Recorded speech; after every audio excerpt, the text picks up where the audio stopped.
Hey guys, Kev here. I just wanted to do my review on the QSP Penguin here. This is actually the Knives Plus exclusive version in S35VN and marbled carbon fiber. I don't know how well you can see that carbon. Some people have called it a raindrop carbon fiber as opposed to marbled, but they call it marbled, so that's what I'm going to go with here. But yeah, just a little introduction to QSP knives. They're a newer brand. As far as I know, they've been out for a year or two at this point, I believe. They have some cool models. They tend to do knives named after birds. They tend to do these kind of sheep's footy, Warren Cliff type blades, at least from, again, what I've seen a few of their models. I haven't had too many in hand. I actually had the Penguin from drop.com. They did a drop in denim micarta, the blue jean micarta, and I actually got that one for 20 bucks. That came with D2 steel. This is S35VN. And that really opened my eyes to QSP, so that really got me interested in them. I will be honest, as of late, I've kind of gotten away from the budget type knives. And when I say budget, I mean, you know, under 80 bucks, something like that. I've gotten away from them. I've sold a lot of them so that I could kind of get some more expensive knives. My tastes have changed, just like anybody. If you're in this knife game long enough, you'll kind of see you go from buying 5 or 10 budget, you know, Civivis and Kershaws and stuff, and then instead of that, you buy, you know, 1 or 2 or 3 higher end, you know, Wies or Riots or ZTs, that kind of thing. So that's just kind of how your tastes change. And over the last year, as I've gotten into the hobby hardcore, that's kind of what happened here. So anyway, this is the QSP Penguin. It has a reversible deep carry clip. You can see here it goes all the way to the butt end of the knife, which is very nice. I always like deep carry to actually be fully deep carry. It does have these 2 screws on the other side, which is kind of funny if you think about it. Aesthetically, it doesn't bother me at all because I'm a lefty and I want to have the option to reverse the clip. So I'm okay with that. But something I've noticed with other budget knives like CJRB, even Civivi, they'll do this, but they'll leave this bottom screw. I think it's the bottom one. It could be the top one. But one of these is always empty. They don't place a screw in there or a plate or something. And it always looks kind of off to me, like something's missing. I do think I have a little bit of OCD. So that could be it, but that's always kind of bothered me about knives. So I kind of like that QSP added that. But it reverses real easy. You just pop the 2 screws out, and then you could slide the clip out, reverse it, pop them back in, and put the other ones on the other side to fill them in, and you are good to go. The action on this guy is phenomenal for a budget knife. Now this one again is S35VN. I think I paid $69.99 for this from Knives Plus to get the upgraded steel and the marbled / raindrop carbon fiber, which is it's pretty sweet looking carbon fiber. I brought a couple here to compare it to. Now these aren't marbled or raindrop carbon fiber, but I have my ZT 0450 here. So you can also kind of get a size comparison between the 2 here. They have the same size blade, about 3 1/4 inch, 3.25. The ZT is a little bit longer in the handle, although I will say the Penguin feels better in hand. You get a bit of a better grip on the Penguin. I think it's because it's more of a neutral handle style as opposed to this kind of curved um, Eastern European design. It's a Sinkovitch design, so they tend to do these kind of swooping curves when it comes to the handle. So I do prefer the Penguin in terms of that. But here's kind of a look at the carbon fibers. Completely different. ZT, I will say, in my opinion, does the best carbon fiber. They just do such a good job finishing it, and I prefer their carbon fiber over anybody else's. So there's that. And then you have another Sinkovitch design. Actually, I'm a fan of Sinkovitch. If you can't tell, this is another budget knife. This is something I got very early on in collecting, and I actually still love this knife a lot. I mean, I don't carry it. It kind of became our household box opener. I'd leave it down on the kitchen table, and my wife would use it. But the action on this is very, very good. I really do like this knife, and this is kind of like that inset fake. This is not carbon fiber, at least I don't think it is, or it's just like a layer of it over something, G10 maybe. So I just kind of wanted to show the differences between a couple of carbon fibers. So there you go. But yeah, the blade on this, you have a 3¼ inch sheep's foot, Warren Cliff type blade. It is very, very slicey. It's a very good blade. It's a satin blade, so it gets fingerprints and it gets smudges all over it. I am a guy that likes satin blades, but as of late, I'm starting to come around to stonewash a little bit more because it doesn't have those issues with, smudging, and I'm constantly cleaning these types of blades off. So I'm kind of coming around to the stonewash. It's a good blade.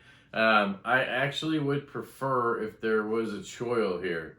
Now, I'm a big finger choil guy, so it's going to be up to everybody's preference, obviously. But if you see how when I grip this, and I have large size hands, they're not huge, they're not small.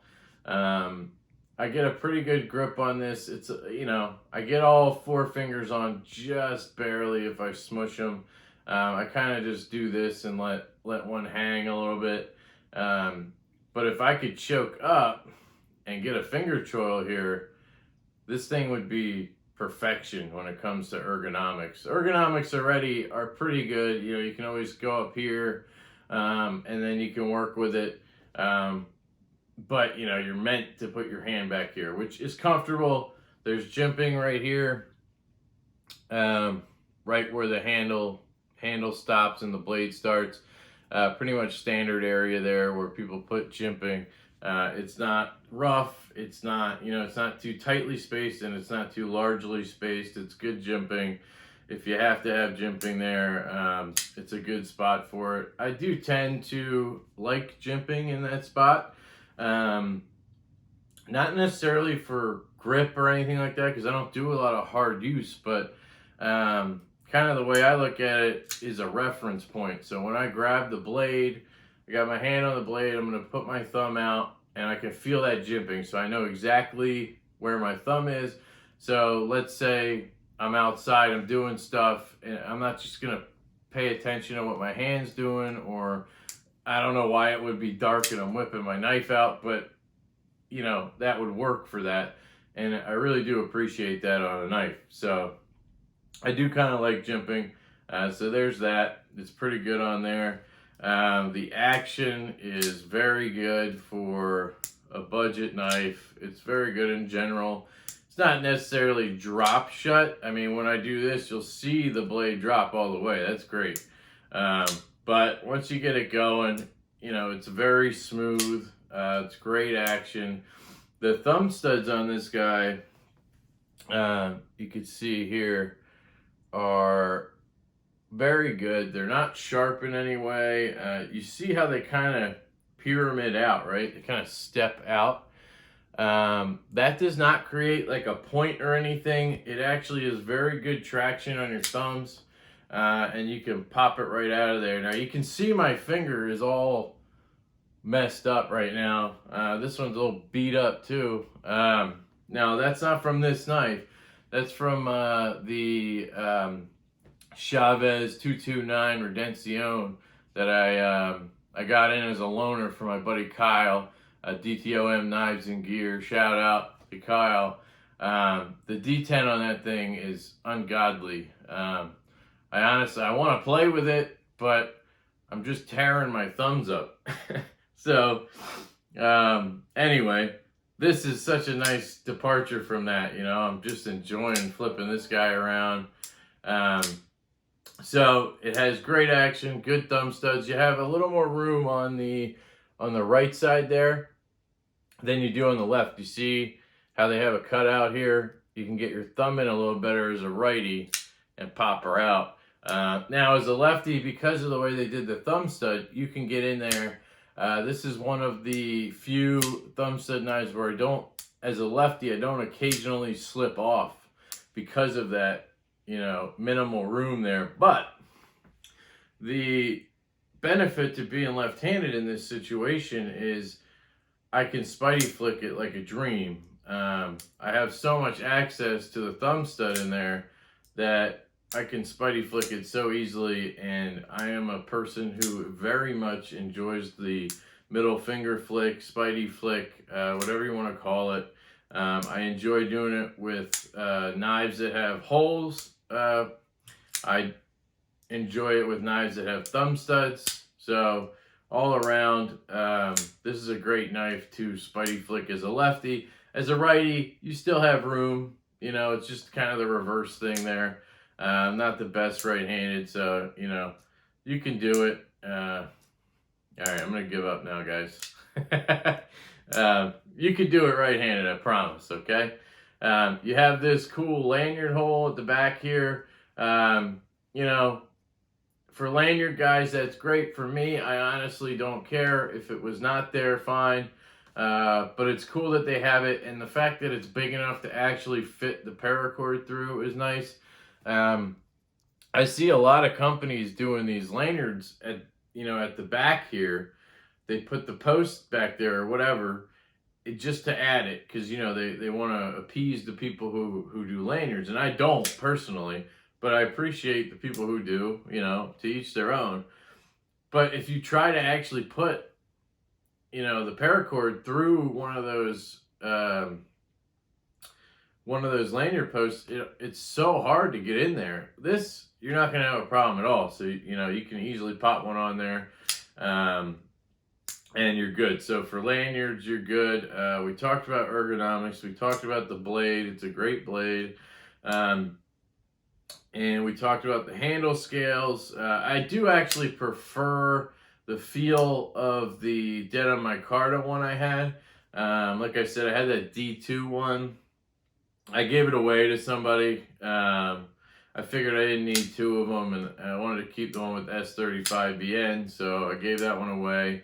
But I do prefer that one. It had good grip. It felt really good I got that knife for $20 on drop. And it felt really good for $20, micarta, so that was nice. And then the last thing I really wanted to bring up about this guy, is, to me, I feel like this is, to me, what the Elementum is to so many other people. I had a Civivi Elementum for a day. I got one, and I flicked it around a little, flipped it, sorry, and I just didn't enjoy that knife. The ergonomics were not great for me. The flipping action wasn't great for me. So, I don't know. I didn't get along with that knife as well as a lot of people seem to. I know it's a very popular knife. And I'm more partial to the drop gent, which is a very similar design to the Elementum. I love that knife. I'll be doing some videos on that knife coming up.